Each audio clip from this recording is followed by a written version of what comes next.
Morris. Hi, Morris. I was going to put him on Amazing Animals because he is something else. He can whoop a dog. He can walk a dog?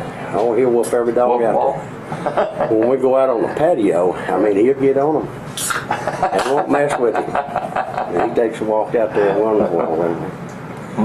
I've been planting flowers and all that stuff out here. Yeah. Well, thanks for seeing me. I really appreciate this and doing the show. I've been doing this show for about a year.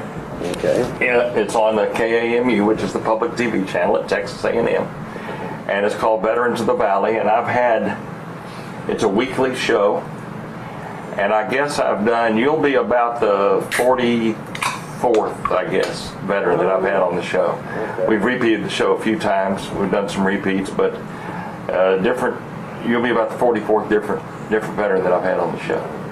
And what we do is it's a 30-minute show, and you and we'll sit down, you in a chair and me in a chair, and we'll talk just pretty much like we're going to talk right now. Just a conversation. Just down there, a good talk. Huh? I just sort of lead you in the direction, and that's why I came here today, is just sort of hear your story, so I'll know a little bit what I'm talking about before we go in, and then we'll boil it down to about 27 and a half minutes of conversation. I don't know if you have any what you have in the way of photographs or anything like that I might look at and see that we can put up on the screen and stuff.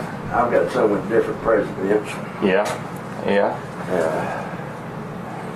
This here is my buddy Jimmy Howard. He won the Medal of Honor over there just south of me. He took me down, played a little golf with a major and a sergeant major, and had a little Jack Daniels. And I shipped over. And that's Governor Clemens when I was a chief. He sent that to me. Right.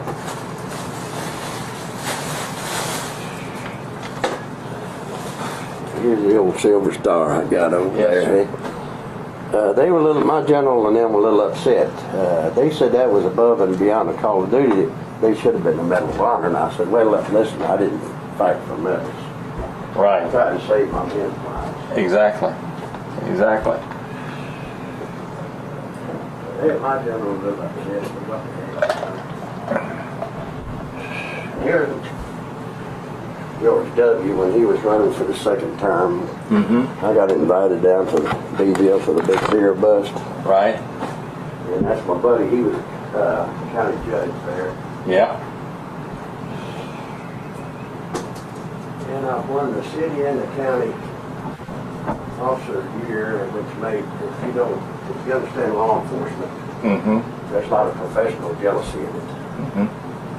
And I won both of them in 1 year.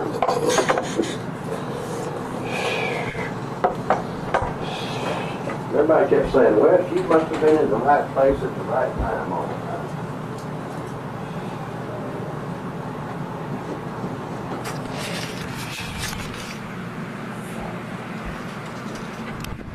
My wife helped me do all of this, and these are all the badges I wore. Oh my goodness, that's nice.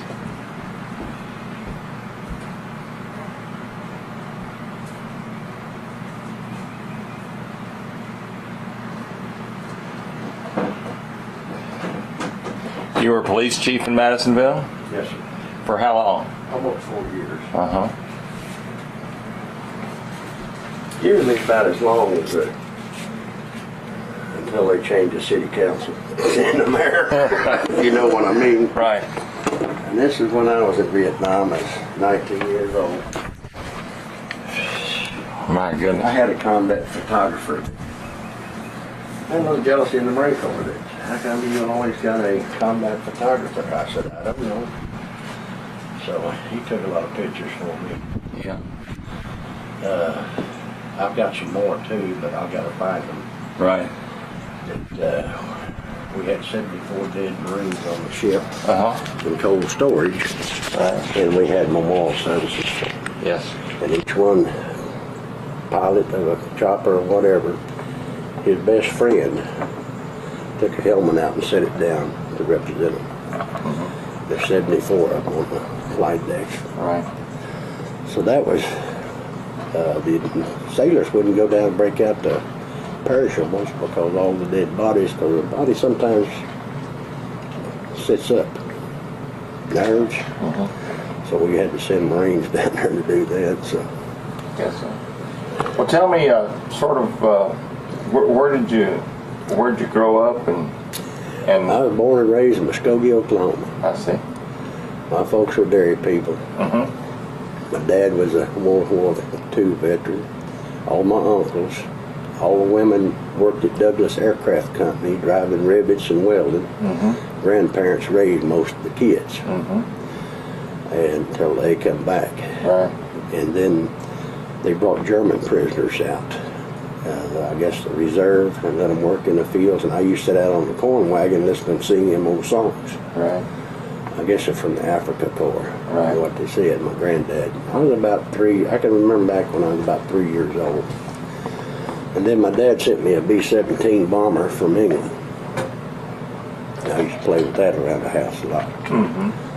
But I was born and raised there. Yeah. Just out in a little town I called, was it little, not Keefton.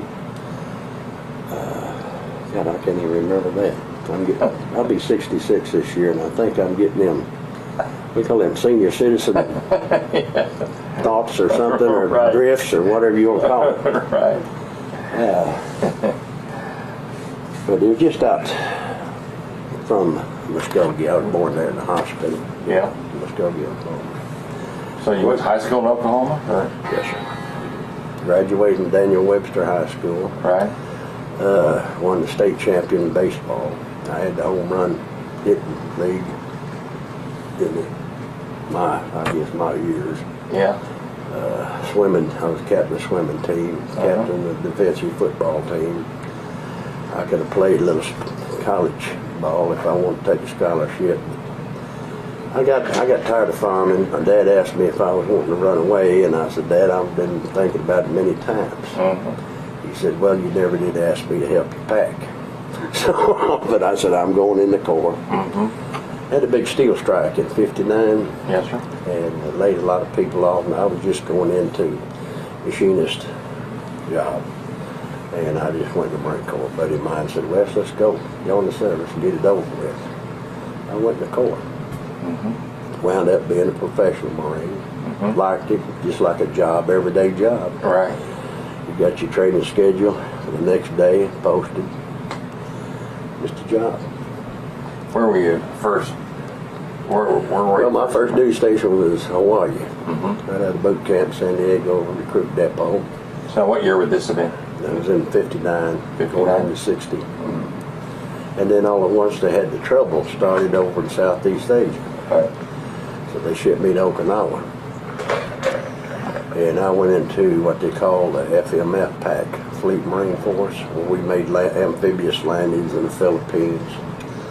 A flare up in Borneo, and in '61 we went down there and shelled the island. There was a Indonesian rebels was trying to overthrow a little Dutch colony there in North Borneo, so we landed there with the British Royal Marines, Australian Marines, and the British OSS Special Services, and we chased them all up in the mountains and everything. And there was about 23 of us come down with malaria. Wow. They forgot to give us malaria pills, Yeah. and I come down with it. So they took me back aboard the ship, put ice packs on me. I'd be burning up, then I'd be freezing to death. So I guess they kind of worried about me, but I got all right. And we went down to Sydney, Australia, and turned around and went across the equator. And if you go across the equator, you get initiated. I don't know if you've ever had a sailor tell you this, No. but they put the biggest sailor in a bed sheet. Maybe he's 300 pounds or close to it, with a mop and a crown, and they rub mustard, mayonnaise, and slop on his stomach, and you got to go up there and kiss it. And when you do, they whack you in the rear end with a broom. And then they save all the slop for about a week in a big garbage can. They dip you in it. And you get your little card that you joined the King Neptune Neptune, and you cross the equator. And that's when you cross the equator. And if you go back across it, you better have that card with you. Yeah, You go through the same thing. Yeah. And there ain't no way you can stand there and fight them all either. Right. Some guys wanted to fight. But it didn't, Right. last long. Right. Right. So, okay, so keep going. So I went back to the Okinawa. We went to the Philippines and trained a little bit more. President Eisenhower was making his last tour to Korea. And they sent us there to be his, I guess, security. And when he started to land, they had a little, we call the communists. We pushed the good people, try to get them for us to hurt them. Mm-hmm. And all we had was an M1 rifle they give you a clip of 8 rounds. That you took a round out, put it down there, and closed the bolt home on the empty chamber. Put your bayonet on with the sheet, and you riot control. And the word came out that don't bother the people in front, because the communist sympathizers, or what do you want to call them, communists, would push them into you where you could hurt innocent people. Mm-hmm. So we didn't have no problems. He finally landed, and they said farewell to him, and he went back to training with the 1st Cavalry. Mm-hmm. At that time, the 1st Cavalry stationed in Korea, colors could not come to the state because they lost their colors in Korea at the Yalu River. Mm-hmm. And I had a bunch of 1st Sergeant, Sergeant Major that fought at the Chozon Reservoir. And I had a cousin that fought there. And they were bitter about the 1st Cav of surrendering and left them encircled. And I don't know if you'd want to tell this on TV now. You might get some old 1st Cavs up there. I go up there to PX, the commissary, and they might be looking for me. But there's a lot of bitterness about them. Yeah. Because they couldn't bring their colors back. They had lost them up there at the Yalu River. Right. So they won it back in Vietnam. They made them 1st Cav Air Mobile, which I got to help them a little bit, and they helped us. Right. So, but some of the old Marines was pretty upset about it. Sure. We call it the old breed, the Second World War in Korea time. Mm-hmm. Then Cuba broke out. Guess what? I got orders to Florida. And I never seen so many tanks, planes, aircrafts on whatever you want to call it, flying down there and on board rail. I mean, just miles of them on rail, flatbed rails, tanks and whatever. Well, I got down there, and they said, we're giving you a top secret clearance. You're going to work at a nuclear waste plant where they have these nuclear weapons stored in igloos. Mm-hmm. And I can't talk much about that. Right. But that's where I was stationed, and we run the nuclear weapons to the USS Roosevelt, the Shangri-La, and Mayport in Jacksonville, Florida. Mm-hmm. And they took them to Cuba. Then the photograph planes come back to Cecil Field and landed. We had to go out there and put security up because they had all the photographs taken at the Russian missile sites. Right. And we had some Phantoms, a few planes come back, shot up pretty bad. Well, one of them come back, and he was flying upside down because his instruments were messed up. He ejected out on the runway. He hit the runway, killed him. Wow. And then we had one come in, shot up so bad, he just cut them trees down just like he took a big old chainsaw and hit the ground, exploded, right. Burned to death, and we had to put security around that because civilians would want to come in. Yeah. And then we escorted the atomic weapons, just the, I guess you call the bases of them. Mm-hmm. Mechanisms were taken some in another different truck. They wasn't armed. Mm-hmm. And civilians had cut in there, and we had to wheel them out with state trucks to get them out of the convoy because they just whoop in there between the. Yeah, pretty hectic job. Yeah. Wow. Some of you almost had to point a gun at. Yeah. Wouldn't pay no attention to you. Right. Right. And if they had to wreck with one of them, it would stall out the whole convoy. So during those days of what we call the Cuban Missile Crisis, where were you? I was down in Florida. You were in Florida. Yes, sir. Yeah. at that nuclear weapons storage, Yeah. which was way back in the Boondocks area. Right. I can't explain, you know. Yeah, I had right. to sign a statement about it. Right. And then it's time for me to get out. I had my 4 years up. Now they extended me a year, so I had 5 years. Mm-hmm. So they put me on military police duty to make up my mind there in Jacksonville, Florida. I had worked two weeks city checking the bars for drunk sailors and servicemen, and then 2 weeks in the county rotating. Bottle clubs out there, stayed up all night. Mm-hmm. A lot of fights and stuff. Asked me what I was going to do. Well, I'd already called back, checked about being a Oklahoma Highway Patrol state trooper. I ready to go to school there. And then my major, who played tennis, and I played tennis. I was good at doubles, not singles. Mm-hmm. He used to have me show him how to exercise with make his wrist better. Mm-hmm. He took me out to the golf course there, and we hit that little white ball a while and Mm-hmm. drank a little Jack Daniels. And, you know, a good man's drink. And Right. I shipped over for 6. Yeah.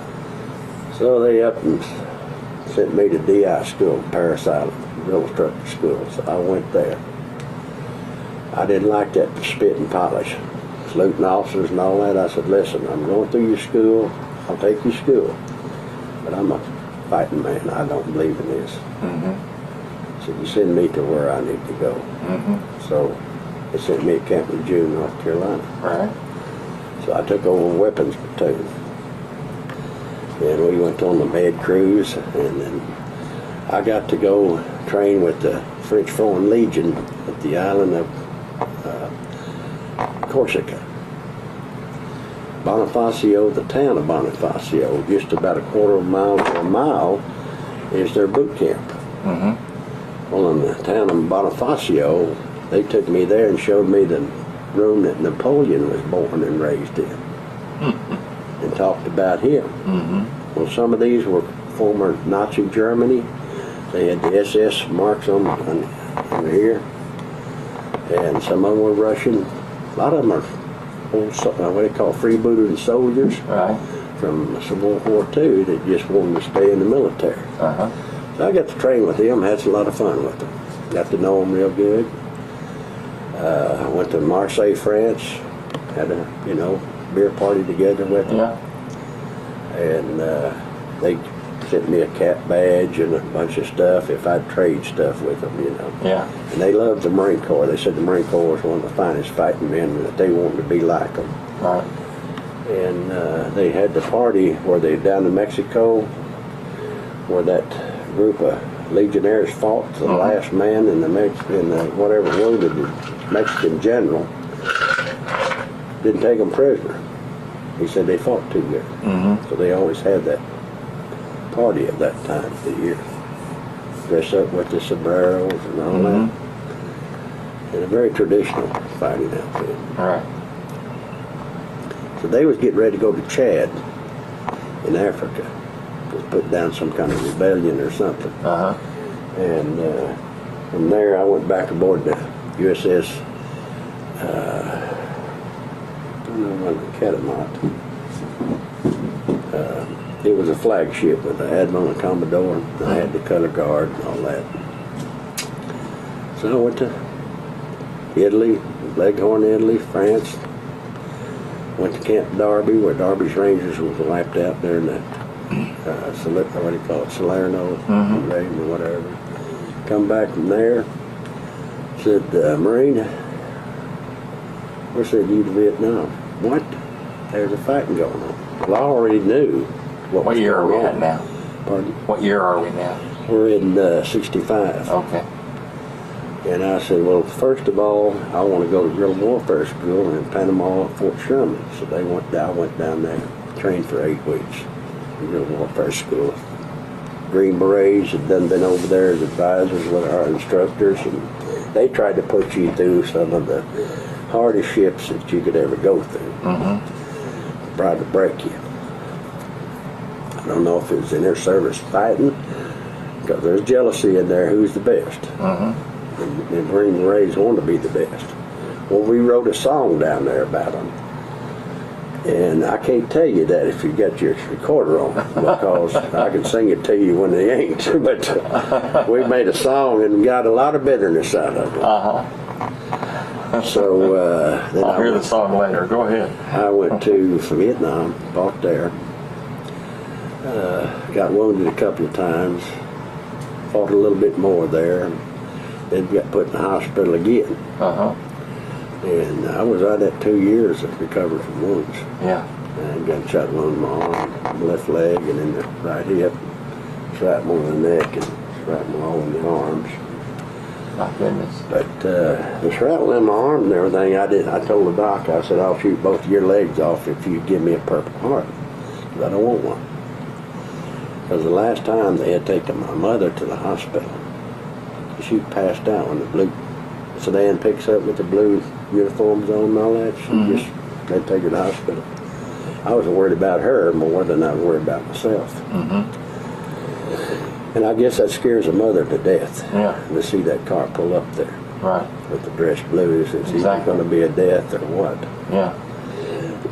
So by awarding the Purple Heart, I won 2, and I didn't want the third one. I told him, no, Doc, you ain't putting me in for a third one. Yeah. For shrapnel. He just bandaged me up. And that's it. Yeah. And he believed what I said, too, because I was a platoon sergeant. So when you first went to Vietnam, where'd you start off, or were you? I went to just north of Da Nang at Hai Van Pass. Right. Old French fortification, bunkers, and an old fort. Just above us, we had a Hawk missile site, ground to air missile site. We kept security of that and run patrols. We were shot at several times. We had what we call Bed Check Charlie, a sniper, cross Route 1 on another hill over there, would shoot at us about the same time every night. And we tried to find him. He changed positions. So had a warrant officer, South Vietnamese warrant officer, used to come up with me, and I'd take him to chow because they had some good chow up there with a Hawk missile site group. They had a mess hall there, so we could eat there. If you was a sergeant and above, you could eat there. Rest got C rations. Stay tough, need C rations.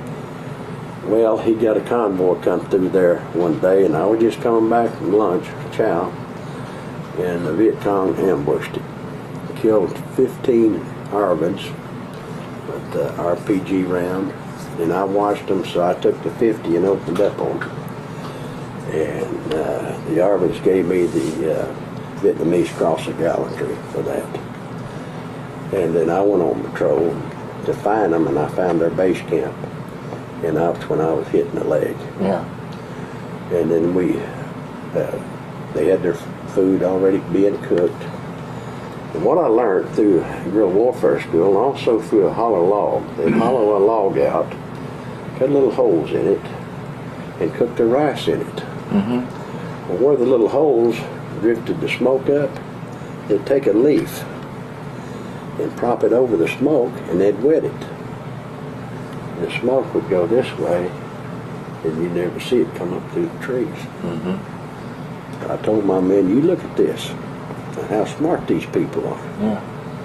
We found their tunnel, but we didn't find them. We found food, rice already cooked.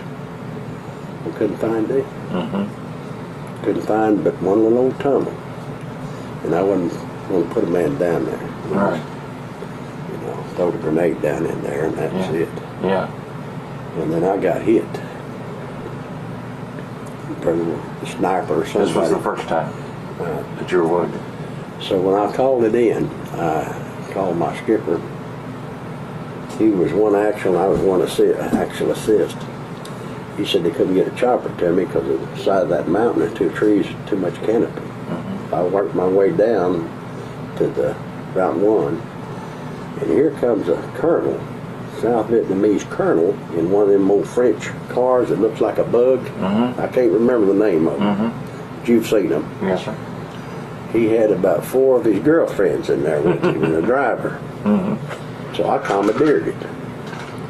Got them out of it, and I put my men in it with a machine gun and everything, and us, and we took off. I kept waiting for a court martial over that. It never happened. Left a big colonel out there with his girlfriends. I guess he was taking them to the club in Da Nang, but commandeered it and got down to my aid station, and there I went to Charlie. Were you driving the car? No, sir. I had a young man driving it, and they was. You were wounded in the. Corman had my leg, working on my leg. Yeah. And he asked me if I wanted morphine sedative. And I said, no, I don't need no pain medicine. Doc, it's hurting like heck, but I don't want no morphine, because I heard you can get used to that stuff. You know, I didn't want it. They got me Charlie Med and put me in on gurney, lifted my legs up, and had x-ray, and they was poking down there trying to pull a bullet jacket or shrapnel, whatever, out of it. And the blood was running down through my back into my hair, which I had always wore a flat top. I got a little mad. I feel a lot of warm blood running down in my back and everything. And he's probing like heck, and it's hurting like you know what. And my colonel come in, and Sergeant Major. Sergeant Major says, "What can I help? What can I do for you, Sergeant?" I said, "I'd like to have a cigarette, or a cigar, or a cigarette." And I noticed he had a cigar. He pulls me one out, comes over there, and going to let me peel the paper off of it, let me have it and light it. And the doc says, "You can't do that in here." And the Sergeant Major says, "Watch me." So he gave me the cigar and lit it, and it took my mind off what they do. Right. So they stuffed it with a drain. Took it out of a jar with all this, looked like methylate or whatever, and they stuffed it in there and vanished. Sent me over to an 8-man tent, and there's your bed, here's your habu stick, which you know what a habu stick is, that's a cane, we call it a habu stick. And they said, you can have 2 beers in the evening, but the doctor has to write you a chit, don't mix with your medication. So the heck with the medication, you know, just give me a couple of Darbons, we call bullets. I just need a couple of bullets, you know. And I asked the doc, he said, no, you got to be in about 3 days before I give you know, give and take antibiotics. Right. Got my chit finally and went over and got me 2 beers. They made a little club out of, Vietnamese made them a club for some sea rations. And I was getting bored. Well, on the Lima line at the main area there, they wanted to, Sergeant West, you got a call from your skipper. They're moving out and going up north by the DMZ. He's wanting to know if you want to leave or going to stay back. So I tiptoed up there with my cane, got on it, the skipper, send your Jeep down here and get me. I'll be ready. So he hung it up. Doc comes up there. I guess the corpsman must have called the doc, told him. Lieutenant Commander says, I'm going to tell you something, Sergeant. If you leave here, I'm court-martialing you. You will stand a court-martial, because I'm responsible if you lose that leg. Captain's Jeep come in there about 30, 40 minutes. I got in it. Saluted the commander and says, job well done, Commander. I'll see you later on. And he said, I'm court-martialing you. I said, what are you going to do? Give me another tour of duty? And we left. I got up on the High Van Pass. My men already had my stuff packed for me and ready to go. Yeah. Got out of the Jeep. Sergeant Major, my lieutenant, back aboard. Just continued to march. So that way I was ready to go with them. So the way we went to Quezon. Big base of Quezon up there. And that's where we went to the, what do you call Way City, the Perfume River, which is the French call it the Perfume River. It's the Viet. Beautiful, got flowers, you know, all through there, and just like a perfume aroma when you go through it. Got to see the old Imperial City. And I had a feeling something was funny there, because you get a feeling like when the people won't look at you, there's something wrong. They got to be the enemy, or they got to be what we call indigenous personnel, because they must be supporting. because they will not look at you. It's like they don't want you to see their face. You know, later on, what happened there, you know, the big battle. Did. So we went up to camp. I took over Hill 861 with my platoon, 2nd Platoon, 3rd Platoon.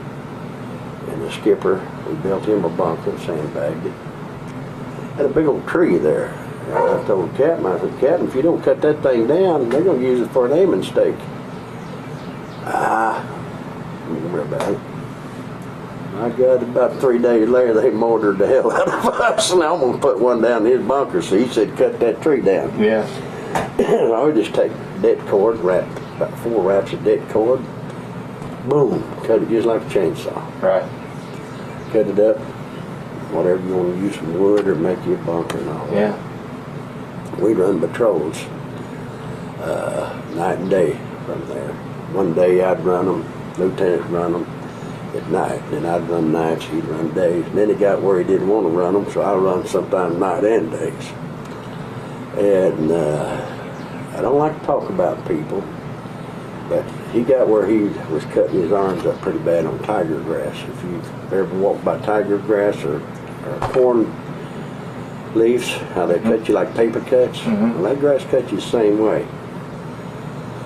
He got where he'd just pick at them and I'm getting infected.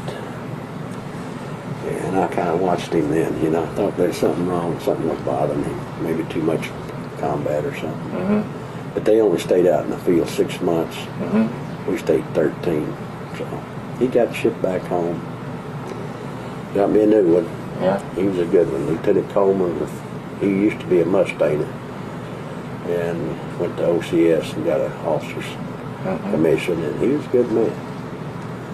Only trouble we had with him once in a while is I said, Sarge, now I'm going to have to depend on you showing me everything. I said, Lieutenant, don't worry about it. I'll show you everything, and I'll even show you how to survive if you want me to. But if you come at me with all this stuff that you just got out of the Marine Corps Gazette, and you know everything about it in theory and don't know nothing in combat, I said, man, you're going to clash. And he said, well, I'll agree with you. Let's just talk it over like men, you know. So we did, and we was there right at almost 4 months in the monsoon season. Right. And then they said, we got to replenish. We're going back to Okinawa, pick up new gear, pick up new men. We was down to hardly 23 or 4 people in the platoon. Some was coming down with pneumonia, or what we call bronchial pneumonia type, where it was 112, 15 degrees, and then all at once in the monsoon season, it gets down into the 60s and 70s. It's just like you're in your lungs don't take it. Well, they give you the hemoglobin shot, GG shots, so much per body weight. Thins your blood if you can handle the heat. When it gets a little cold, people come down with chest problems. Right. Right. And then they start spraying that Agent Orange up there. Yeah. Defoliage. And I still say today a lot of people got sick on that. They try to deny it, a lot of them, but I know when I was going to put radio relay up on Hill 950 there, Quezon, the Green Beret just got overrun and killed up there. Well, they wanted me to take 4 men up there and hit a mountain yard is I call it pathfinder or guard, cut a trail for us because we knew there he wasn't raised there, mountain yard tribe. And one Green Beret communication expert. And I was going to take enough explosive up there to blow a perimeter out where he could put up that radio relay tower. Well, we went up. I said, I need a chopper, and I need to overlay and survey the area in a chopper first before I go up there. They sent me the old Marine South Koreans and their choppers up there with bad guys. Don't take no crap from nobody. Right. And we went up there, and just as soon as we circled it once, here come old Charlie out of that tree. He had a pair of binoculars. He come out. He'd been watching us down there at that base all that time. You know, he's a lookout. And I told the door gunner, hey, let him have a burst, you know. They never hit him. He went to tunnel somewhere up there. Right. But I could not understand why did we have South Korean Marine pilots. I never did ask. I just wondered Yeah. why we had them. Yeah. Well, I asked a captain, 1st Cavalry, who was also a Green Beret, but he wore a cavalry patch too. He says, let me tell you, some of the chopper pilots didn't want to go up around that area because they got them, I guess you call light anti-aircraft machine guns up there that'll shoot you down. They've lost 4 or 5 choppers up in that area already. Mm-hmm. Tweed Hill 950 and the Rock Pile and Razorback. See, that's almost right into the Laotian border. Yeah. There. So, materialized and said there's too many enemy up there. We better call this off for a while. Right. So they just hooked up from Camp Carroll, Right. south of us, Camp Carroll. So we went to Okinawa, got rid of the M14, picked up the M16s. Took them out, fired them on the range, got used to them, familiarization, went to the Philippines, shot these pop-up targets, Jungle Trail. Then I asked my lieutenant, I said, Lieutenant, how come they didn't issue any cleaning rods or cleaning material for this stuff? He said, oh, they're self-cleaning. I said, what? I never had a weapon that's self-clean. He said, yeah, the ammo they shoot now cleans the barrel. I said, there's something strange about this. No cleaning material, rods or anything for the weapons. We got back in country and I found out why. They failed to extract and they was double feeding. They had no chrome bolts or no chrome chambers. The powder they was using was clogging it up where its empty cartridge wouldn't extract. And then the bolt went back, picked up and ran another round and drove it into the empty casing. Everybody wanted to throw them away. Yeah. So we went on the USS Okinawa, LPH, landing platform Hilo, which was a World War II aircraft carrier, prop plane. And we threw 700 of them off the fantail. The Colt Manufacturing Company flew in there up on our ship by chopper and talked to us Marines. And I said, well, I'm going to tell you men something. You gave me a piece of, I ain't going to say it. It fails to extract and it doubles feeds. And I said, you can only put 18 rounds in a 20-round magazine or the springs are too weak. And I said, if you'd like to get some divers out here to get them, we didn't throw them off fantail. Well, they reissued this brand new ones with chrome bolts, chrome chambers, and they started changing the powder. Yeah. And they gave us cleaning rods. So we got over that mess. And then I got a letter back from one of my kinfolk saying it was in the, well, not Times, but the Life magazine or something. It was in that. About throwing them off the... What happened over there?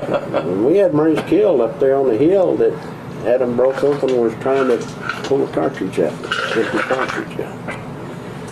So you didn't get court-martialed for that either? Well, I don't know who they'd had to replace me. They were hurting for replacements, you know. But, you know, Marines are different. Right. I don't know if you've dealt with any Marines very much, but we're different people. Oh, I know. We're a family who, in a way, we look at one another.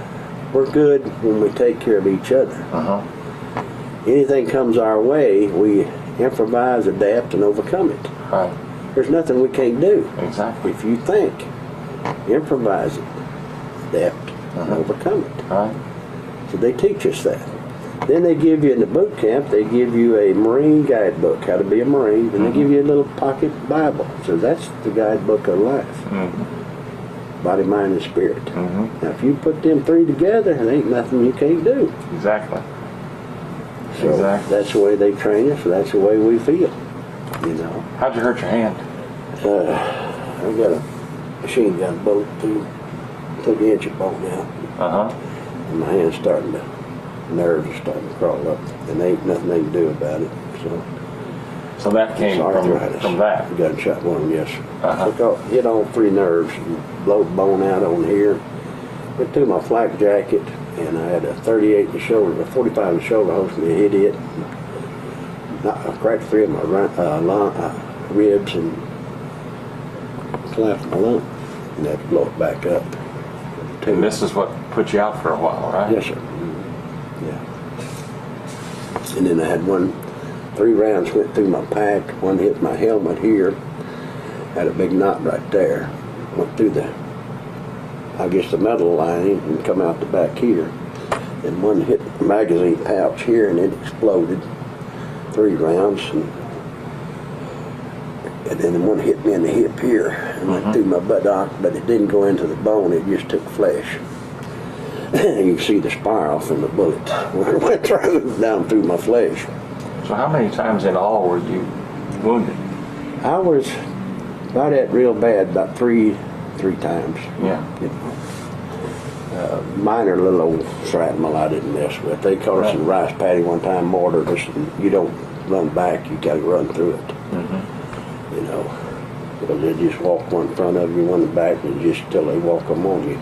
Best thing to do is get out of that rice So every paddy. day you were fighting the war? Yes, sir. Yes, sir. And at night, you fight it too, because you're fighting the elements. Right. We got a tiger over there. Got one of our listening postmen, grabbed his shoulder and crushed it like it was pulpwood and was dragging him off, and the other Marine killed him. Mountain Yard brought him over there. He weighed almost 750 pounds, and gave my lieutenant captain his fangs, and they skinned him. And you had everything. It had centipedes over there, 1.5 feet long, and if they dig into you and bite you, it's just like acid. You might lose part of your flesh. They had bamboo snakes, bamboo crates. We call them one-step snake or whatever. I had one crawl up with me one night to keep warm. And try to get my flak jacket with me. So, and then you had rat bite. I had to medevac men from rat bite. I had one kid come in and patrol so tired, one chewed the end of his thumb off down to the bone while he was asleep. A rat? Big rats, they were that big.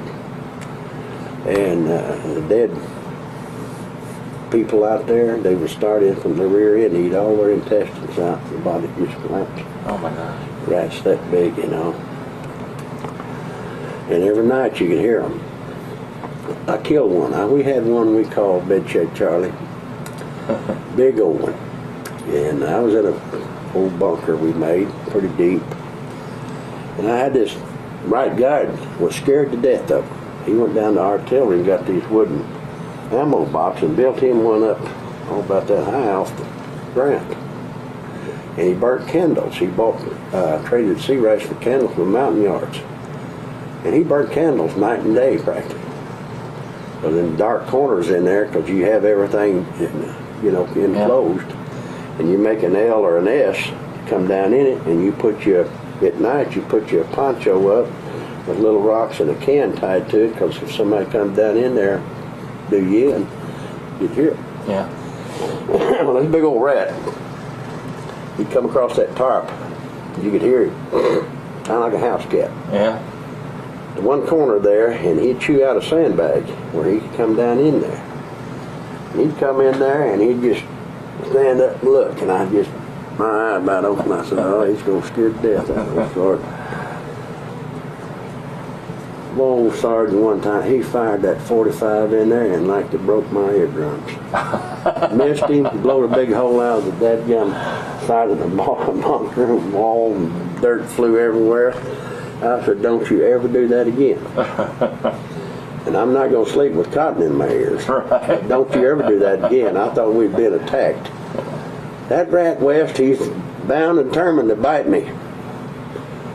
And I ain't going to get them 13 shots across the stomach. I said, we'll just fix it. If you want me to improvise to take care of him, I'll get him.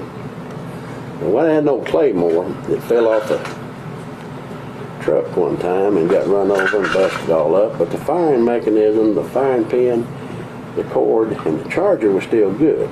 I just wrapped it up, put it in a little old package, and kept it. Might come in useful. Got it out of my old pack, run that line down the blasting cap, and I took me a little can of C-ration cheese, opened it up, spread it all over that blasting cap. Put it down there, a little bed check comes in. So I laid back there and I started to go to snooze and everything. Put that charging handle, hooked it up. About that time, he come down there and he looked up, and then all once he went, and he pow. Another kill. I took old VC Big Check Charlie out. Well, then we had so many of them over there, I told my mom. Well, a Sergeant Miller, who fought in World War I, was one of our neighbors a couple miles down. And Mr. Miller's told my mother how to make a rat trap. So what I did, I took these C-ration cans. You've seen them. Right, sure. I cut the necks in them and pushed the barbs in just a little bit. Set them out there. Lima line cranked up one morning. My captain, skipper. Sergeant West, we got all kinds of damn rats running around here with cans on their heads. Who started all this? I said, Skipper, I started laughing so bad. I said, Skipper, we just made us a rat trap. My damn, get them rats off this hill. He said, they're all over this hill with cans on their heads. My first sergeant come up and he said, my God, Sergeant West, he said, it looks like VC rats with helmets on. But they started to push it off of them, and it'd hang in there. I mean, we wiped out a bunch of rats off that hill. How many tours of Vietnam did you do? Well, I spent a little long were you there? over 2 years, I think 2 years, 7 months, 11 days in the southeast, Southeast Asia. Yes. And then you came home? Came home and got in the hospital, got up. You came home after this? Yes, sir. And married a Navy nurse. I had to go in front of the Admiral. I had several nurses wanting to marry me. So they took me in front of the Admiral. My Admiral says, I do not want you to mess with my Navy nurses no more. You are enlisted men and they are officers. And the Uniform Code of Military Justice says you cannot fraternize. I said, sir, I said, I hope I don't get my head shaved and sent back to Vietnam again. And I said, all due respect, Admiral, what we do off this hospital, I believe, is our business. And I said, all due respect. Well, it was to come for me to have surgery. And they had resident doctors. Right. Now, they come in the Navy for 2 years, 3 years to get their residency, right? Right. Because they get to work on all kinds of wounds. Now, some of the worst horrible wounds a man can have, from head to toe, and get their time in the service done too. Well, Captain Stryker, the chief orthopedic doctor, who turned down the Admiral twice to stay operating, come up to me and he said, Sergeant, he said, if you will help me control my son, I will do all your surgery. No resident doctor will touch you. I said, that's fine, sir. And he said, by the way, my dad invented the Stryker frame for quadriplegics. You know what that is? Where they put them in there and can turn them? Oh, okay. His dad invented that. He was an admiral. So he did all my surgery. He brought the boy up there. I had him in there cleaning the commodes with toothbrushes, standing at attention, talking to it. And I said, I don't want to have to take you down here after school at the recruit depot and march you with the rest of them. How old was this son? He was 16, but he was taking his dad and mom. His dad drove a Jaguar. His mom drove a Porsche, and he was taking them out and riding them. Getting extra keys and riding them, and the police chasing him. Yeah. I got him squared away. The captain did all my surgery. Well, for almost a year, I couldn't move this arm. Right. It was just dead. It was just skin and bones. Well, Captain Stryker says, you need neurosurgery. I'm calling in a one of the top 10 neurosurgeons in the United States or Europe, both. Lieutenant Commander DeWall, big old Dutch guy, about 6'5", huge fella. He did my surgery. And he said, "Sergeant, you want to watch the surgery?" I said, "Yes, sir." I said, "I'm afraid you're going to take my arm off." I didn't want to lose my arm. So they propped me in there, put me on that old gurney. It's like you laying on ice water, it's so cold. Put that arm out like this, IV, and the anesthesiologist says, if you put your thumb up like this, I'll just go ahead and shoot sodium pentothal in there and put you to sleep if you get tired of watching. And they put me a mirror up. I watched it all the way down and opened that all up in there. I went in and cut in all that old dead skin out, muscle. Yeah. And he found my nerves in there. All the medial and radial nerves. Makes you use that hand. Turn it, whatever. We're almost cut in two with that bullet. They were just hanging there. Well, he touched them with the EKG, kind of electrical vein. My fingers started doing this. He said, "Well, Sarge, we got him there. We got him." And I went like that. Sodium pentothal, I went out. Because I knew I was going to save my arm. Right.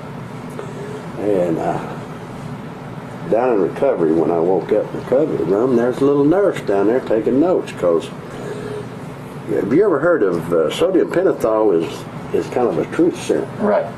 You talk about things that you don't even know you're talking about. Well, they do that and take notes. I don't know if you're familiar with that. They do it. And when I woke up and kind of moved over my eye and looked at her, she said, "How you doing, Marine?" I said, I'm fine.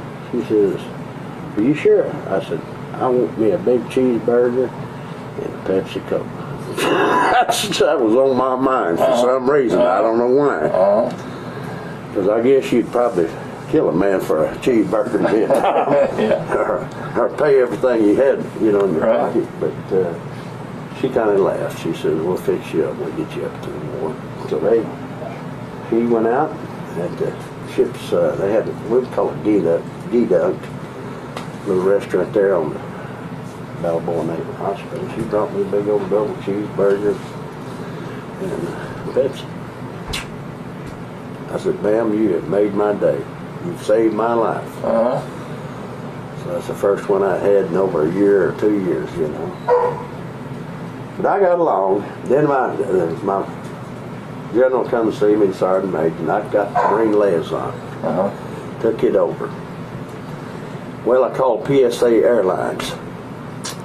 Said, "You got any airline students to spend the night or stay over flights?" "Yeah, we got 10, 15 sometimes." "Well, would you like to send them up Balboa Naval Hospital, bring some cookies and cake or whatever, and see some wounded Marines?" I got 728 or 29, I forget, one or the other, wounded Marines up there. We had Navy SEALs, we had Army. The Army paid the Navy $44 a day to keep an Army man in the Naval Hospital close to his family. And I started a liaison for them. I gave them a room down from me in my office so they could have their own liaisons for pay and clothing and stuff. And so said, yeah, so they sent them all up there. Schlitz Birding Company come to me and says, "If you give us a little write-up in the paper for all the awards that you're getting, we'll give you a beer dispenser."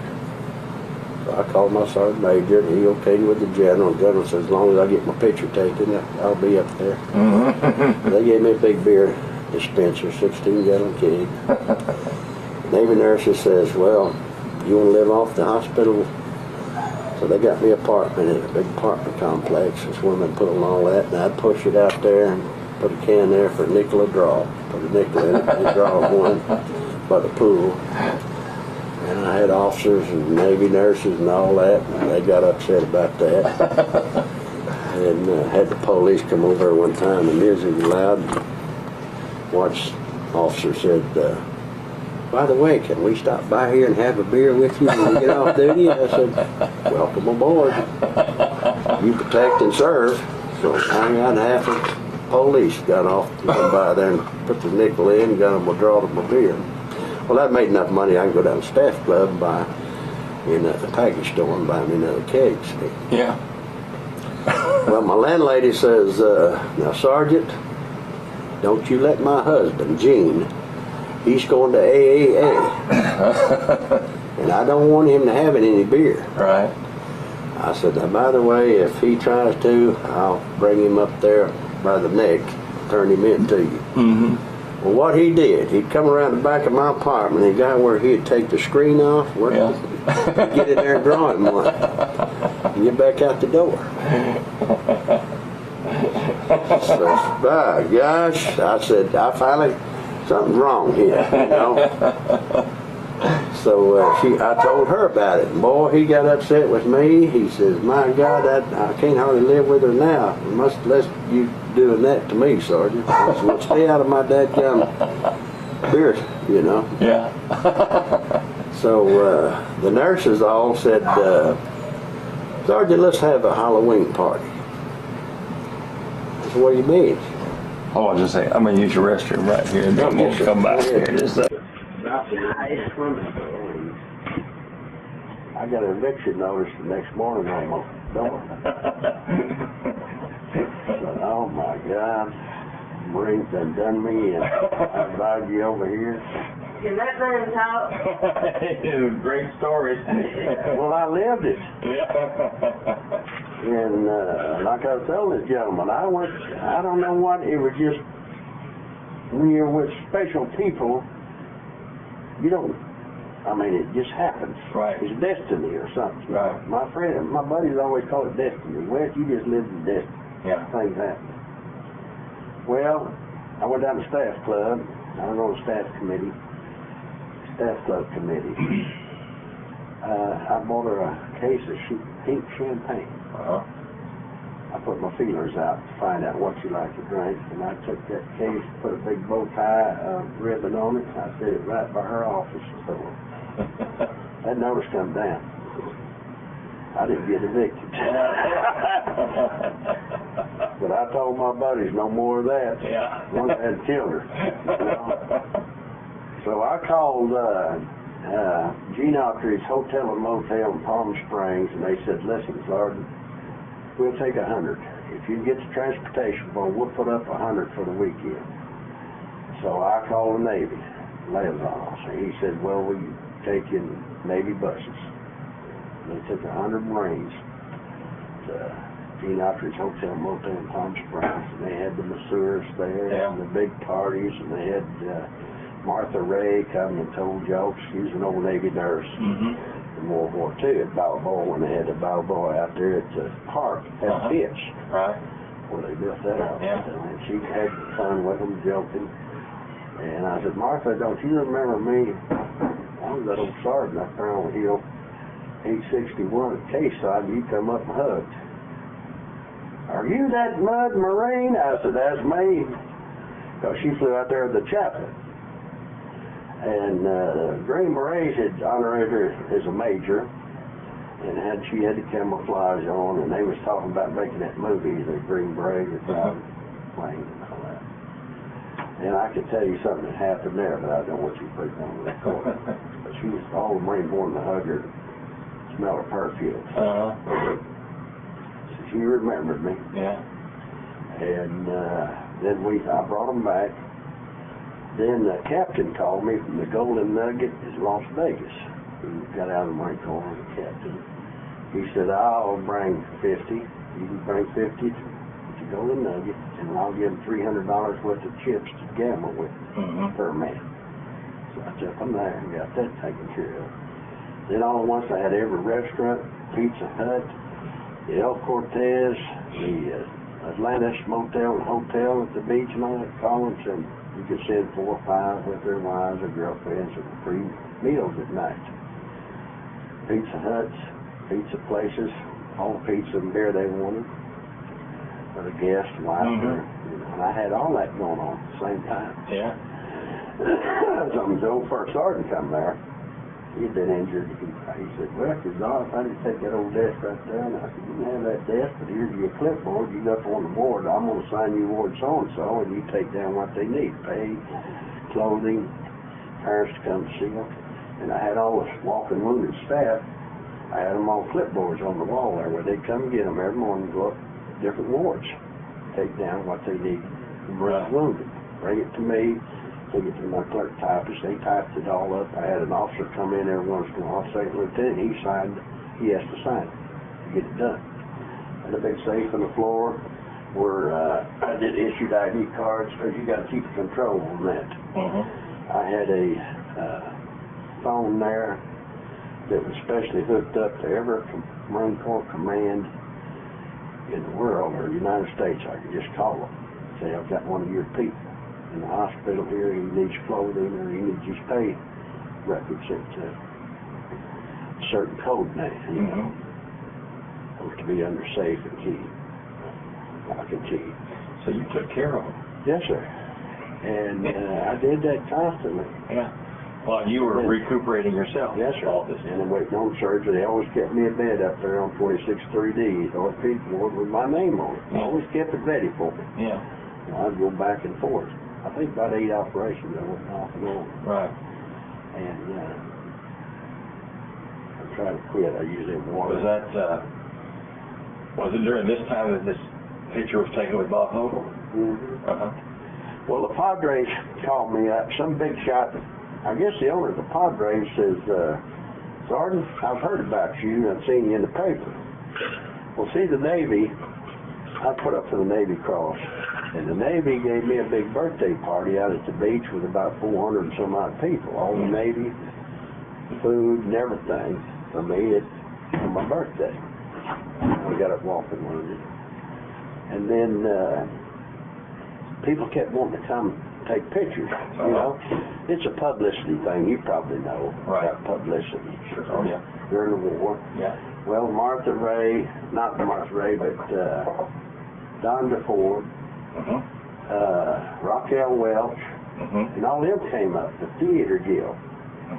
Charlton Heston was the president of the Theater Guild, right? Right. He come up there with all the actors and actresses, and they sat down on the bed and talked to us, and I got some pictures taken with them. I'll find them somewhere here with Don DeFord. And it was publicity. The dating game. I don't know if you heard the old dating game out in California. Well, they set me up for that. Were you on the dating game? And I went. I didn't win. Oh. But well, you were one of the three? Were you? And then I went to the filming the FBI with F. Zimlis Jr. I went and sat in the studio there and got to rate it. Yeah. I sat there and they got these little things you touch and how you rate the show. And then I got to go see Adam 12 being made in Los Angeles where they rope off the damn roads down through there, you know. Yeah.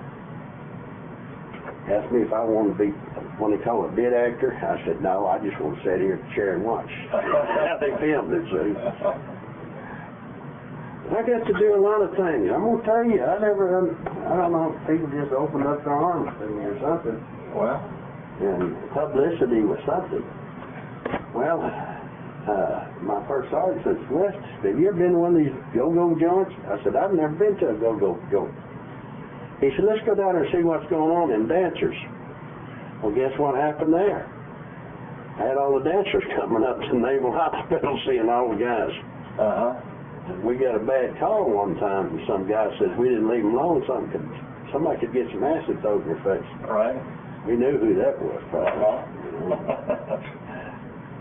But I don't know if I lived a charmed life or just right at the right place at the right time or what. So when did you leave the Marines?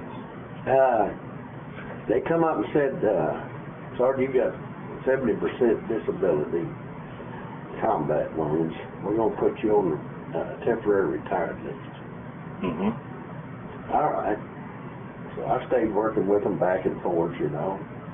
And then they said, I went to the USS hospital ship Repose there in Long Beach, and that guy says, your wounds are pretty in state. You might lose 10 years off your life because of your wounds. And I looked at him, Commander, don't boom. You know, keep the bull with me that much. So they put me in a fleet reserve. My wounds never got better in case the war broke out and all that. So I stayed in the fleet reserve till I was 60. Then they sent me a letter when I was 60 that I was taken off the Fleet Reserve. Right. But then they sent me another letter, and when I was 62, want to know if I want to come back in and help man the bases because everybody was being shipped over. Mm-hmm. And I said, cut off that year was 61. I'd been there 62, so. And how long? My wife knew I wanted to go. I wanted to go over and fight. You know? Right. But 61 was the cutoff age. And how long were you with the Madisonville Police Department? I started there in 81 and did almost 10 years, just like shy of 10 years, 9 something. And then I got tired of the politics, went over to the county, Right. and I stayed with them 15 years, right at 15 years. You were with the sheriff's office, or? Then my county judge, he was a brigadier general, Cecil Neely, asked me to work for him. Right. So I said, all right, and him and the sheriff got into it over me, and the sheriff said, I'm going to fire him if he works for you, and that judge said, that's what I want you to do. I want you to fire him so I can hire him. So he sent me to, what do you call it, constable school, and I become a chief deputy constable. In Madison County? Yes, sir. And I retired that last March. My woman's got to bother me kind of bit, and VA finally said, you got 100, I don't know how you took it this long, but you're 100% disabled. So July I become 100% disabled. They want to operate on me some more, but I don't want to be cut on my age. So you go to the VA Yes, sir. clinic in College Station, what, once a week? Once a week. They claim I had, what do you call it, post-traumatic stress disorder. Uh-huh. I said, I don't think I do. Yeah, you got it. You have dreams at night? I said, yeah, I have dreams at night. And it was almost 9 years you were at the police department. Yeah. Because you were 14 Oh, with okay. Viet with mental okay. Whatever. But I have them senior moments. Still having them or something. I have those. Well, what a fascinating. But I've lived a fascinating life, sir. I tell you, I have. And I used to tell them, I'm too big of a target. You're a Marine now, you can take it. Once a Marine, always a Marine. I go out and shoot out here. I've helped young people shoot on the 22 team high school. Right. Safety and all that. Right. I still shoot out there with some of the Marines here. Yeah. Well, what I'm going to do is It's kind of relaxing for me. I've recorded our conversation here, and what I do is I take it back and I make some notes off of that. Some of that stuff I said. No. Well, can I tell you what the Yeah, let me song we made? Yeah, let me turn this off here. Just a second.